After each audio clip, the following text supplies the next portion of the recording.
Hello kids, this is the unit and measurement part 6. In the today class, we are going to do accuracy, precision, uncertainty and errors. First, we will see about the accuracy. You know, what is the meaning of accuracy? How accurate our value is. Or we can say how close the measurement is to the actual value. What I mean to say, आपने किसी circuit में input दिया 5 volt, okay, फिर इसके बाद आपने कुछ experiment किए एंड देन वोल्टेज की वैल्यू कैलकुलेट की, तो यू आर गेटिंग 4.95 वोल्ट, इसके बाद आपको मिलती है 4.96 वोल्ट. तो now you can see which value is more accurate. जो 5 वोल्ट के नियर बाय होगी, ऑफ कोर्स वो वैल्यू क्या होगी, ज्यादा एक्यूरेट होगी. तो अगर इन दोनों में से देखें तो which value is accurate, 4.96. So this is the meaning of accuracy. How close a measurement is to the actual value. Now come to the precision. Okay, what is precision? जो multiple measurements लेते हैं. And just example आपने लिया 4.95, 4.96, then 4.90 and then 4.80. If I'm asking in 4 of reading कि which values है जो precise है, तो you can see कि ये values nearby दिख रही है 4.95 एंड 96. इसके बाद थोड़ी वैल्यूज क्या है, अलग हो गई. ओके, तो these value are precise value. Okay, तो what is the meaning of precision? Multiple measurement near identical value, जो वैल्यू साथ साथ में होती है. अब देखो, इसी के लिए हम एक एग्जांपल लेते हैं और इन दोनों को साथ में समझते हैं कि which are the accuracy and which is the precision. देखो, यहाँ पे हमने डॉट का यूज किया, बहुत सारी जगह यहाँ पे हम लोगों ने लगाया तीर, and then what you can find कि which value are precise and which value are accurate. तो now you can see कि यहाँ पे जो भी हमारे निशाने लगे हैं वो अलग अलग जगह पे लगे हैं. तो ये क्या है, accurate value तो नहीं है, केवल एक value है जो हमें यहाँ पे accurate मिल रही है. तो इतने सारे numbers हमने apply करने के बाद भी देखा जो accuracy है वो नहीं मिल रही है, और सारी values क्या है, देखो दूर दूर है. तो in this figure we can say there is a low accuracy and low precision. Now come to the second point. अब ऑफकोर्स एक्यूरेसी के लिए तो हमें बहुत सारे जो आंसर थे वो सेंटर में मिलने चाहिए. ठीक है, जो जितने भी ब्लॉक में लगाया है हमें सेंटर में मिलना चाहिए था, बट ये क्या मिल रहे हैं, इधर की साइड मिल रहे हैं. तो दैट मीन्स यू कैन से कि यहाँ पे एक्यूरेसी तो लो है, बट आइडेंटिकल वैल्यू क्या है, यहाँ पर है सारी की सारी. हमने जितने भी यहाँ पे मेजरमेंट किए, तो मेजरमेंट किए जितने भी डार्ट फेंके, यहाँ पे एक साथ वैल्यूज मिली. तो दैट मीन्स यहाँ पे हाई प्रिसीजन है, सारी की सारी वैल्यू क्या है, नियर बाय है.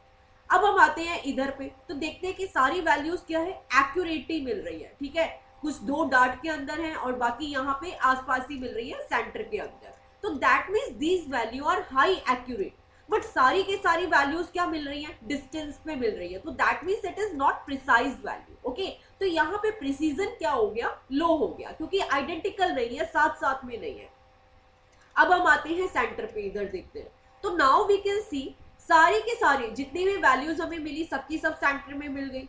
ओके, और सारी की सारी आइडेंटिकल भी है, साथ साथ में है. तो that means these are high accurate and high precise value. So that is the basically difference between accuracy and precision. In accuracy we will see how close our measurement value is, and in the precision हम ये check करते हैं identical value कहाँ पे है, एक जैसी values हमें कहाँ पे मिल रही है. जैसे यहाँ पे मिल रही है एक जैसी values and यहाँ पे मिल रही है एक जैसी value. Okay, अब हम आते हैं uncertainty in observation. Okay, होता क्या है, what is the meaning of it, कि आपने कोई एक्सपेरिमेंट किया, आप ऑब्जर्वेशन करना स्टार्ट करते हो. इट जस्ट एग्जांपल, आपने एक सर्किट लिया, ठीक है, यहाँ पे मैंने वोल्टेज अप्लाई किया और अब मैं इस सर्किट की करंट मेजर करती हूँ. तो बार बार मैं क्या कर रही हूँ, एक वोल्टेज अप्लाई किया, इट जस्ट एग्जाम्पल 5 वोल्ट, और 5 वोल्ट पे मैं करंट को मेजर कर रही हूँ. But her bar 5 volt voltage देने पे ही मुझे करंट की अलग अलग वैल्यू क्यों मिल रही है. इट जस्ट एग्जाम्पल, मैंने 5 वोल्ट दिया, मुझे एक बार करंट 3 एम्पियर मिल रही है, एक बार करंट 3.2 एम्पियर मिल रही है, एक बार करंट 3.1 एम्पियर मिल रही है. तो दैट मीन्स क्या है, यहाँ पे अनसर्टेनिटी हो रही है ऑब्जर्वेशन के अंदर, मुझे जो ऑब्जर्वेशन है वो एग्जैक्ट नहीं मिल रही है. तो what is the reason of it? एक तो जो इंस्ट्रूमेंट की क्वालिटी होती है, इसको बोल सकते हैं कि आपका इंस्ट्रूमेंट है, आपने उसकी क्वालिटी अच्छी नहीं ली है, तो ऑफकोर्स वहां पे क्या मिलेगी, अनसर्टेनिटी मिलेगी. The person who is doing experiment, उसके स्किल्स पे डाउट हो सकता है. ठीक है, अभी मान लो कि आपने एक ही बार एक्सपेरिमेंट सीखा एंड देन आप सेकेंड टाइम करने को ट्राई करते हो एंड आपको समझ नहीं आ रहा है कि कैसे करना है. तो that means of course the experiment alignment क्या होगा, ढंग से होगा ही नहीं।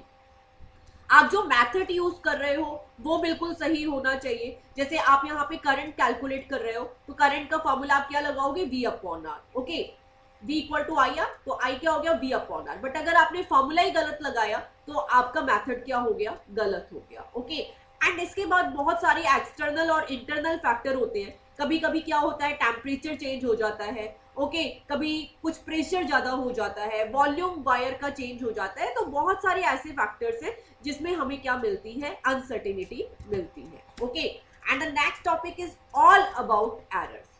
Okay, two types of errors are in our syllabus. The first is systematic error and the second is random error. Okay, अभी एरर का मतलब आप लोगों को पता है क्या होता है, कोई भी सिस्टम में किया, हमें जो मेजरमेंट है वो ढंग से नहीं मिल रहा है, उसमें कुछ ना कुछ एरर्स आ रही है, that means you can say. Okay, तो two types of error are there, systematic error and random error. इसके बाद जो सिस्टमैटिक एरर है उसको भी हम 3 पार्ट्स में डिवाइड कर सकते हैं, instrumentation error, imperfect technique and then personal error. Okay guys, तो चलो स्टार्ट करते हैं सिस्टमैटिक एरर से। तो देखो सिस्टमैटिक एरर क्या होती है कि ऐसा ही नहीं है कि वो सिस्टम में आ गई बाय चांस। वो क्या होती है, या तो आप ऑब्जर्वेशन में कोई ना कोई मिस्टेक कर देते हो या फिर मेजरमेंट में कोई ना कोई मिस्टेक कर दी, तो that means that error is called systematic error. It is due to imperfect calibration and imperfect observation. It just example कि आपने वोल्ट मीटर में रीडिंग नोट किया, ठीक है, आपको माइक्रो जो वोल्ट है पढ़ना ही नहीं आया, या फिर करंट है 5 माइक्रो एम्पियर, तो आपको समझ ही नहीं आया 10 टू पावर -3 है या 10 टू पावर -6 है, तो वहां पे क्या होता है, मिस्टेक हो जाती है, आपने ऑब्जर्वेशन है वो गलत नोट कर दी। What is the meaning of imperfect calibration? Calibration का मतलब है कि आपने सिस्टम को ढंग से सेट नहीं किया। एक जस्ट एग्जांपल, हमारा स्केल है वो कहां से रीडिंग लेते हैं, 0 से, बट आपने 1 से ले ली, तो आपकी रीडिंग तो गलत आ गई ना, तो that kind of reading is called systematic error. Okay, इसके बाद जो सेकंड एरर है वो क्या होती है, रैंडम एरर होती है।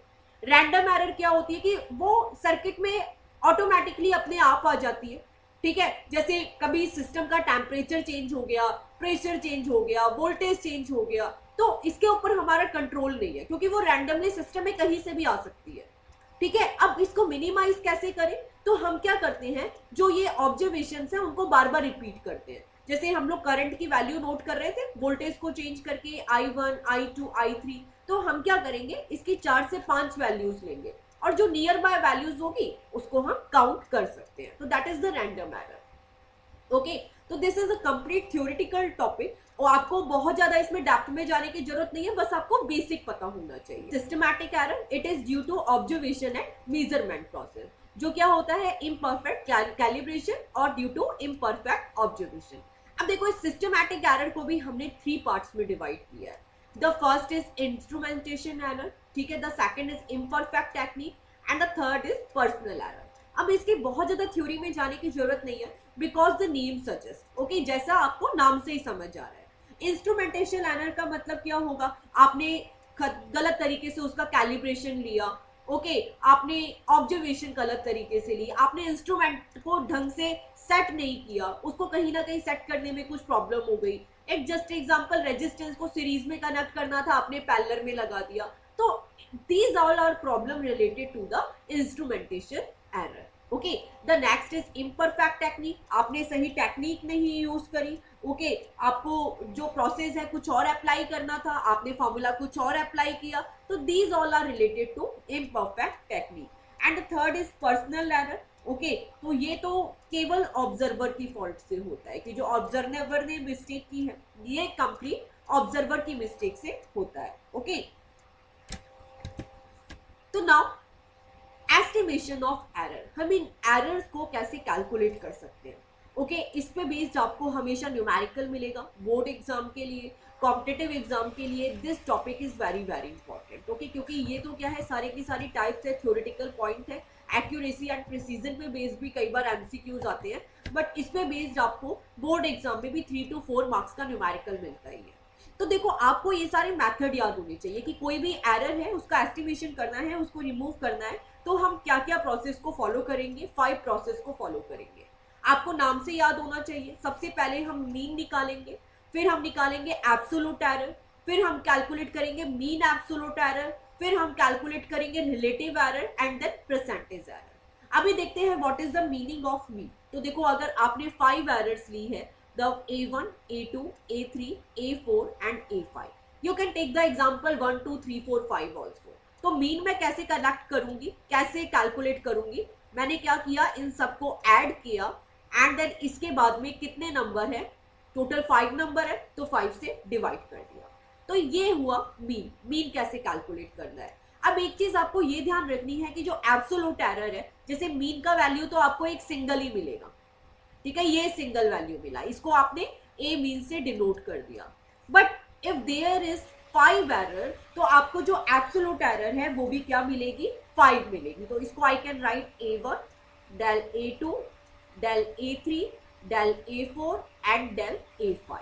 अब इस एब्सोल्यूट एरर को कैसे कैलकुलेट करेंगे? तो देखो एब्सोल्यूट एरर को कैलकुलेट करते हैं मीन वैल्यू में से सबट्रैक्ट करके। ये आपके पास मीन वैल्यू आ गई, उसमें आपने A1 को माइनस कर दिया। In the same way you have to calculate del A2, तो इसको भी क्या करेंगे, मीन वैल्यू में से माइनस कर देंगे। In the same way you have to calculate A3 absolute error, तो इसको भी हमने क्या किया, मीन वैल्यू में से माइनस किया। Okay, in the same way for A4 we will subtract by A mean del A5, तो इसके लिए भी हमें क्या करना है, इसको A5 मीन वैल्यू से सबट्रैक्ट करना है। अब एक क्वेश्चन आपके दिमाग में आ सकता है कि मैम मीन वैल्यू अगर छोटी है, ये वैल्यूज बड़ी है, तो छोटी में से बड़ी को माइनस करें या बड़ी में से छोटी को माइनस करें? आप कैसे भी कर सकते हो, क्योंकि चाहे प्लस का साइन आए चाहे माइनस का साइन आए, you have to take the positive sign. तो दैट्स वाई हमने इसके लिए यहाँ पे क्या लगा दिया है, मोड लगा दिया है, because we always get the positive sign. अब इसके बाद आते हैं मीन एब्सोल्यूट एरर। ओके, अब what is mean absolute error? देखो मीन एब्सोल्यूट एरर कितनी कैसे कैलकुलेट करते हैं, ये जो भी आपने एब्सोल्यूट एरर कैलकुलेट की है ना, इसका मीन निकालेंगे। नाम से ही समझ आ रहा है, मीन एब्सोल्यूट एरर। तो del A1 del A2 del A3 del A4 del A5 and divided by 5. So in this way we can calculate the mean absolute error. Okay, तो यहाँ पे इसको कैसे डिनोट करोगे, del A mean. Okay, अब इसके बाद आता है relative error. Relative error is very simple. आपको क्या करना है, दोनों को डिवाइड करना है। किसको डिवाइड करना है, मीन एब्सोल्यूट एरर को। ओके, डेल ये जो मीन एब्सोल्यूट एरर निकाली है और ये मीन वैल्यूज निकाली है, दोनों मीन वैल्यू को डिवाइड करेंगे, मीन एब्सोल्यूट एरर से मीन वैल्यू को। तो in this way we can calculate the relative error. और परसेंटेज एरर के लिए क्या करेंगे, इसी को परसेंटेज में कैलकुलेट करना है, तो हमें क्या करना है, इसी वैल्यू को 100 से मल्टीप्लाई करना है। तो in this way we can calculate the relative error and percentage error. Now इसी पे सेम न्यूमेरिकल करते हैं। हमारे एग्जाम का 1.5 नंबर न्यूमेरिकल है। तो देखो आपको रेडियस गिवन है, the radius of a sphere measure repeatedly yields value. क्या करते हैं, उसकी मीन वैल्यू को कैलकुलेट करते हैं। तो कैसे करेंगे, सबको ऐड किया, 5.63 5.54 5.44 5.40 5.31 और कितने नंबर है, 1 2 3 4 5। तो इसको हमने 5 से डिवाइड किया। तो जैसे ही हम इसे सॉल्व करेंगे we will get 5.472 metre. Okay, and इसके बाद हमें क्या कैलकुलेट करना है, इसके बाद हमें कैलकुलेट करना है एब्सोल्यूट एरर। और एब्सोल्यूट एरर हमें कितनी मिलेगी, 5 मिलेगी। 5 वैल्यूज है, तो हम करते हैं एब्सोल्यूट एरर को कैलकुलेट। तो del R1 del R2 del R3 del R4 and del R5। अब ये सारी वैल्यूज को हम किससे माइनस करेंगे, हमें माइनस करना है मीन वैल्यू से। तो 5.472 में से माइनस करना है सबको। ओके, तो यहाँ पे exactly I am writing the same value. 5.472 में से मैं सबको यहाँ पे माइनस करूंगी एंड किसको माइनस करूंगी, ये जो रेडियस की वैल्यू आई है। तो the first one is 5.63। Okay, and the second one के लिए भी 5.63, थर्ड वन के लिए भी it will be same.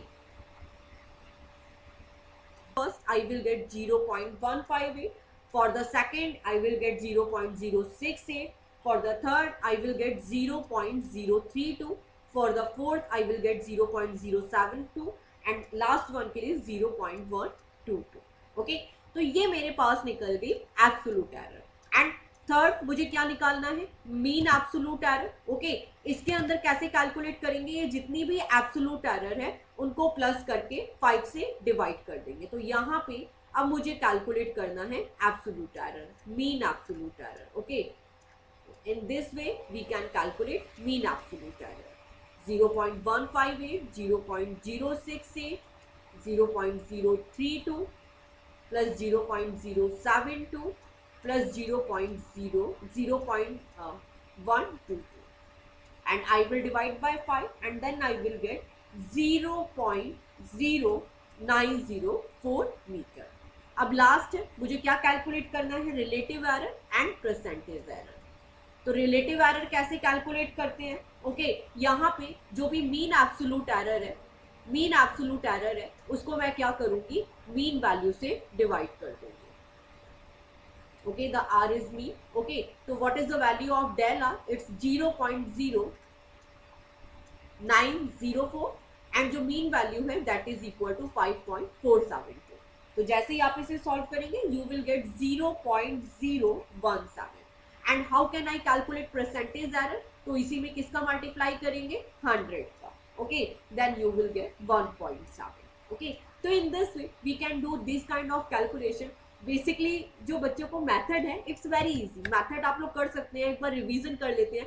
Mean value निकाली, एब्सोल्यूट के लिए क्या करना है, हमें मीन वैल्यू में से सब्ट्रैक्ट करना है, देन मीन एब्सोल्यूट एरर निकालेंगे, एब्सोल्यूट वैल्यू का मीन निकालेंगे, and then relative error mean value को एब्सोल्यूट मीन वैल्यू से डिवाइड करेंगे, एंड देन परसेंटेज वैल्यू के लिए 100 का मल्टीप्लाई करेंगे। तो जो नॉर्मली मिस्टेक होती है वो यहाँ पे कैलकुलेशन में होती है। अभी मैंने कैलकुलेटर से फटाफट करके रखी थी एंड डायरेक्टली यहाँ पे पुटअप कर दी, बट एग्जाम के लिए ऑफकोर्स आपका कैलकुलेशन पार्ट अच्छा होना चाहिए। Okay, in the next class we will do the combination of error and significant figure. Okay, so bye all, we'll meet you in next lecture. If you like the lecture, please subscribe it. Okay, and take care of yours. Bye.